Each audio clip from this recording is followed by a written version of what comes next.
Hi, this is Nancy with OnPoint-TV and Quilting with Nancy. We are continuing our series in what we're calling Great Basics. So this is what the book is. So the book is available for purchase on our website at www.onpoint-tv.com. You can purchase this book and my fun pincushion, and there's other books and patterns there also. So far, we've done an episode on fabric. We've done an episode on power cutting. We did an entire episode on making a 9-patch. Then the last time we were together, we put the quilt on point. We put it on point using setting squares, setting triangles, and corner triangles, and in particular, just to make it really fun, I taught you how to use stripes on your setting triangles and your corner triangles. So if you missed any of those episodes, be sure you go back to the beginning and start from the very beginning. Today, we're going to work on the borders. So the borders on the blue quilt are the blue with the green. These would be called cornerstones. Now we're going to go to working on the pink quilt. So let's move this one out of the way. And this is the quilt that we've been working on so far. So we've got our 9 patches, our setting squares, our setting triangles, and our corner triangles, and you see how that cool stripe makes everything it really makes everything cool. If you ever want to try setting squares and triangles, knowing the math had always been the hardest part. Not that putting these stripes in is hard, but by putting these stripes in, it just bumps up the entire caliber of the quilt that you're making. So I've got my top done. I have taken and spray sized the quilt. So I used my Mary Ellen spray sizing, and I really like to flatten my quilt out before I go on to the next step. I want the quilt to be as flat and square as possible before I put my borders on. And then in the process of putting my borders on, it's even going to become squarer. Is that a word? Could be. So it will be squarer. So the most square we can make it. So the next step is to trim some of these edges. So I want you to use a smaller ruler. I don't want you to use your big 6x24 for this, even if your quilt is a king size quilt. I don't want you to use your 6x24. If you use your 6x24 ruler, you're going to try to do too much at a time, and I'll explain what I mean. To trim this, I am not going to square it up. I'm not going to try to get from this edge all the way to this edge perfectly straight. Nope. What I'm going to do is trim 1/4 of an inch from that point, and from this point, and from this point.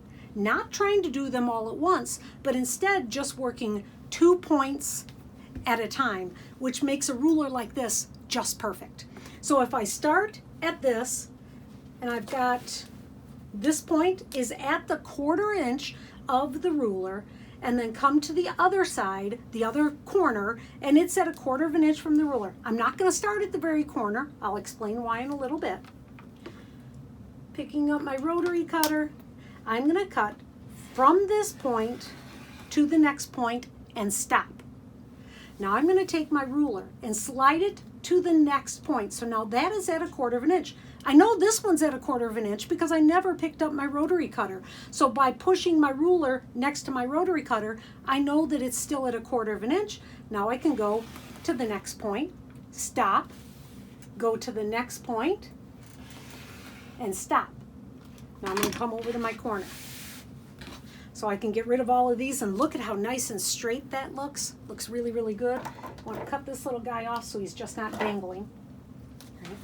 Now I'm at a corner. This is when I want to use my square ruler. I want to use my square ruler. Put the 1-1, see the 1-1 of the ruler? I'm going to put that in the corner. Now I'm going to go from this point to this point. So I'm going to make this last point right where I stopped cutting be at 1/4 of an inch. And I'm looking around to the corner to this side, and I can see that it is now at 1/4 of an inch. Well, without playing Twister with a really sharp object, I can only cut one side. I am not going to then try to cut this way. Danger. Instead, take your second ruler, lay it next to your square ruler, slide the square ruler out of the way, and trim that. Just to the point. I'm again not trying to cover the entire expanse. Now I can spin my quilt around and do the same thing. So lining it up on the 1/4 of an inch that I cut here to the next point, 1/4 of an inch, 1/4 of an inch, go to the next one, hold it, slide your ruler to the next point, and go to the next point, and go. And then I would pull my square ruler out again. So you can imagine that this might be quite the almost impossible feat. If you're looking at a king-size quilt that is on point, you need to just find the largest space that you can find, whether or not it be your living room floor or your dining room table. Bring your mat up to wherever it is, and instead of, so the mat is here, and you'll just have the quilt laid out on that entire expanse and just keep sliding the quilt along as you go. This would be a great time for you to find your quilting buddies, or maybe somebody hanging around watching TV with nothing better to do, to help you slide that quilt along. I'm going to continue trimming this, and when I come back, we're going to start measuring and preparing to put on our borders. So our edges are trimmed, and I want to reiterate that I did not square up the quilt. All I was doing was trimming so that there was a 1/4 of an inch from that point. That's really important for you to know. You're not squaring up the quilt until now when we're putting the borders on. Now, there are a lot of people that are going to tell you that there's a lot of different ways for you to do your borders, and you have my permission to do whatever you want. But if you want your quilt to be really square, then this is the recommended method, and I swear by this method. And I know it's going to seem like it's a little bit of a pain, but trust me, it is worth it. What we want to do now is measure our quilt. So I've got my measuring tape here, and I've got my little piece of paper, and on my piece of paper I have width and length. Now this quilt is supposed to be square, kind of hoping it'll be square so it'll make me look like I had everything right to begin with, but there's a chance it won't be. So I just want you to know that we're going to take 3 measurements for each one of these. We're going to take 3 in the width and 3 in the length. So starting here, now keep in mind this is a small quilt, so when you're doing a larger quilt, you want to lay it out on the living room floor, find somebody that was just hanging out watching TV anyway, have them hold one side of it so that you can get a really accurate measurement. You never want to measure the exact edge of the quilt. That's usually going to be a little bit bigger than the inside of the quilt. So what you want to do is figure out 1 block width. So this is about a 6-inch block here. So what I'm going to do is I'm going to measure into here. So it's not quite 6 inches, but that's going to be a really nice point. I'm going to start on my left at the very edge at my 0 of my measuring tape and go all the way to the right. And that is 34 1/4. Now I'm going to write that down. 2, 5. Now I'm going to go to the center of the quilt, which would be right here on this line. Again, all the way to 0. Measure to the edge. 34 1/4. I'm feeling pretty good about this right now. Now I'm going to go to the top. Again, in to the points of those squares. Started at 0. 34 1/4, too cool. But what if it wasn't? What if my measurements had not been? And trust me, even if I'm making a quilt and I'm making a larger quilt, it never is going to happen like this. A small quilt, yeah, just about anybody can get all those measurements to be the same. But when you're working on a larger quilt, that's not always going to happen. So if it doesn't, if the difference between these 3 measurements is more than 1/2 of an inch, you want to add them together and divide it by 3. If the difference is less than 1/2 of an inch, then you want to choose the smaller of your measurements. So let's say I had 34 inches, 34 1/4 and 34 1/4, I would have chosen 34 inches.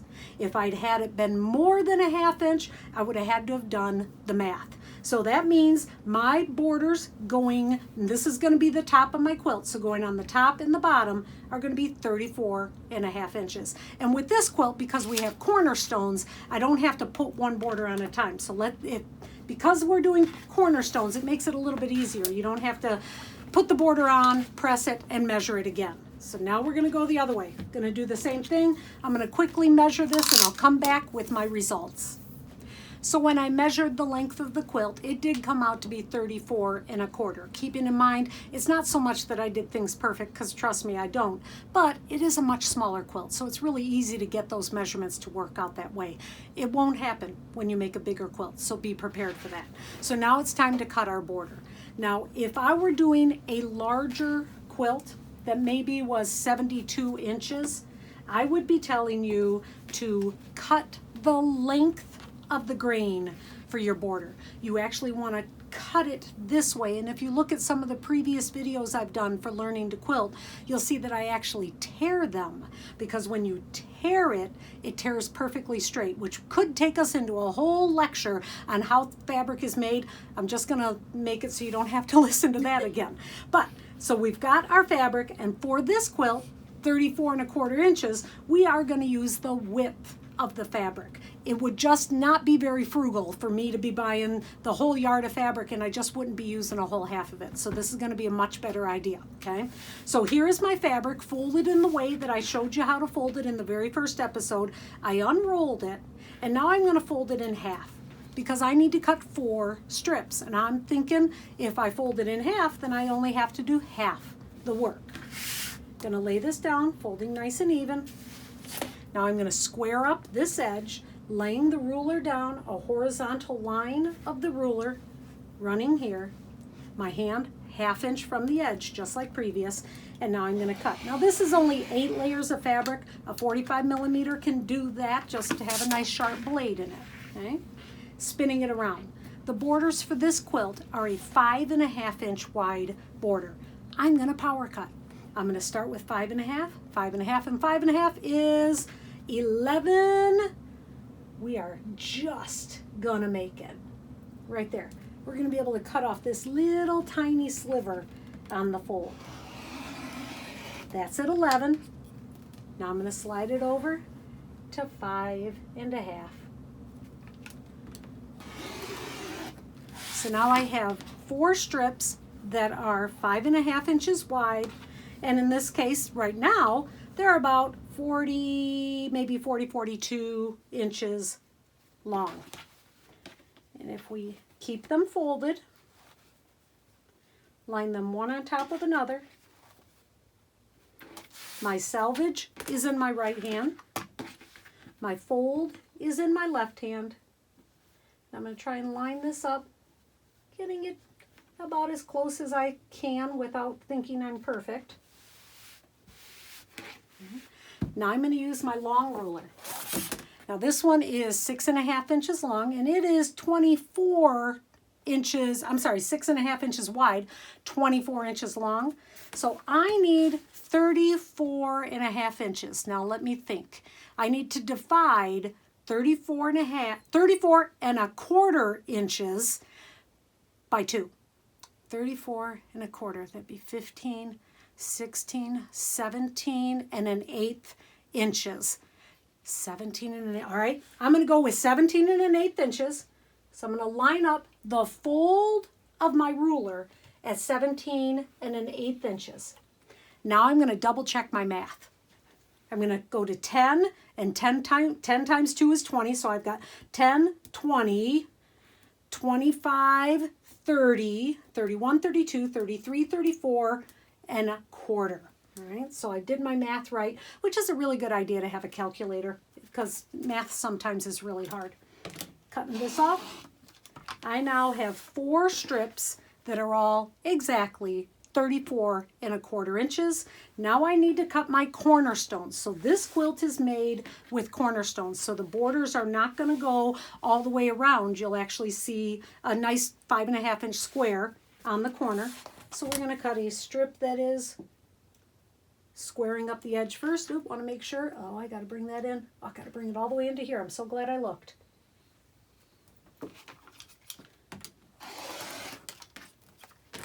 Spin that around, measure 5.5 inches. That 1/2 inch of the ruler almost got me. I want to make sure that 1/2 inch of this ruler is in my left hand. and 5.5.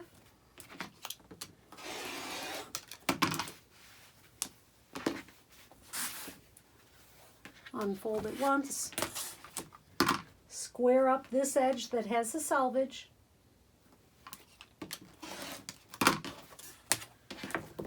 spin it around, and just like before, I can do the power cutting with my larger ruler.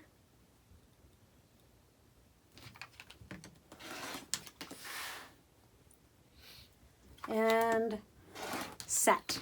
So now I've got my border fabrics and my cornerstones for my borders. Let's clear this off.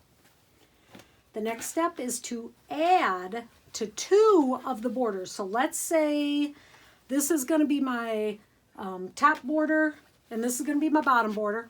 Here's my 2 sides. These are folded in half. Okay.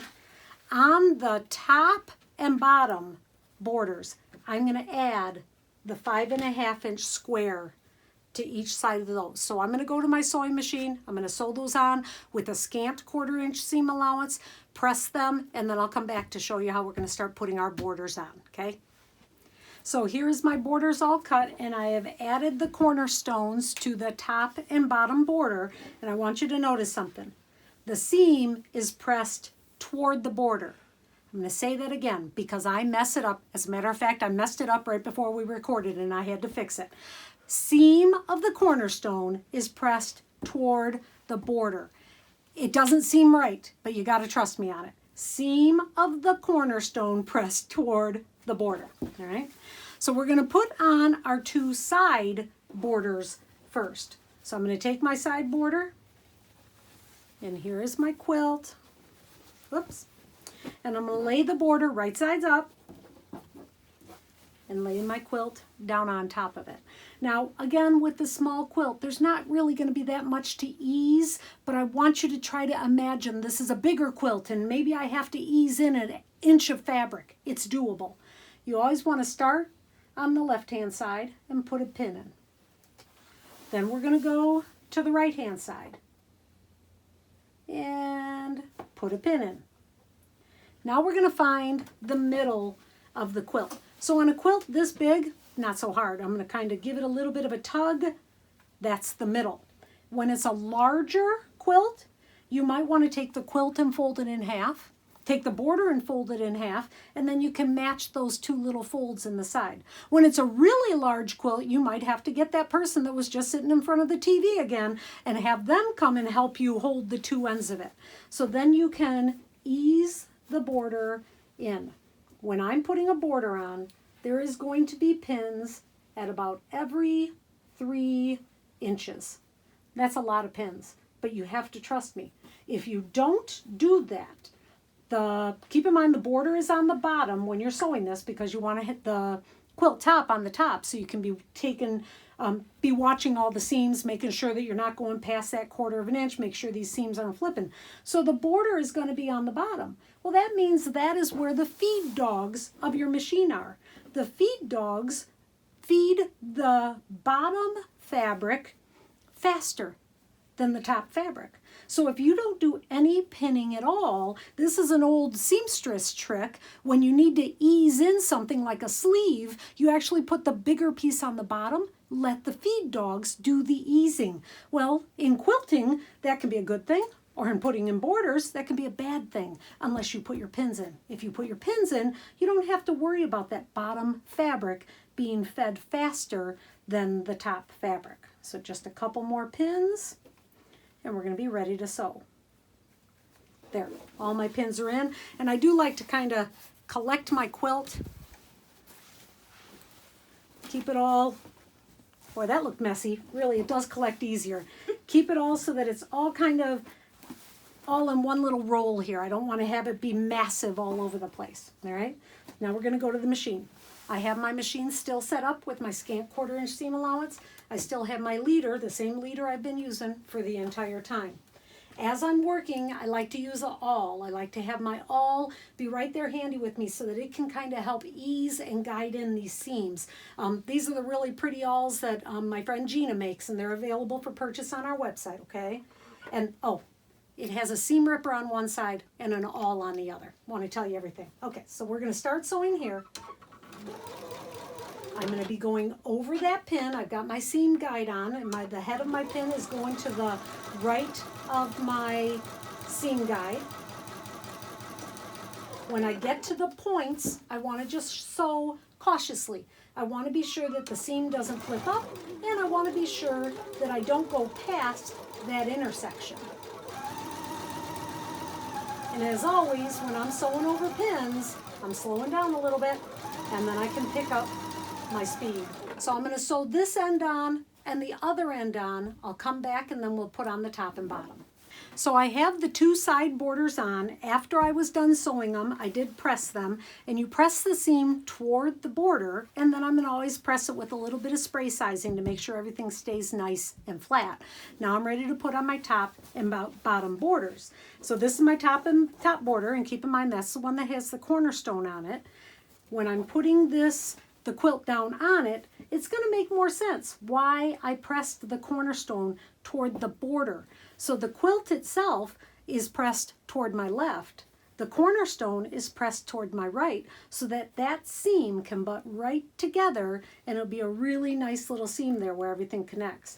And then I'll continue to do all the same kind of pinning that I did on the two sides, about every 2 inches, so that, and give the entire quilt another nice steam pressing, making sure everything is nice and flat.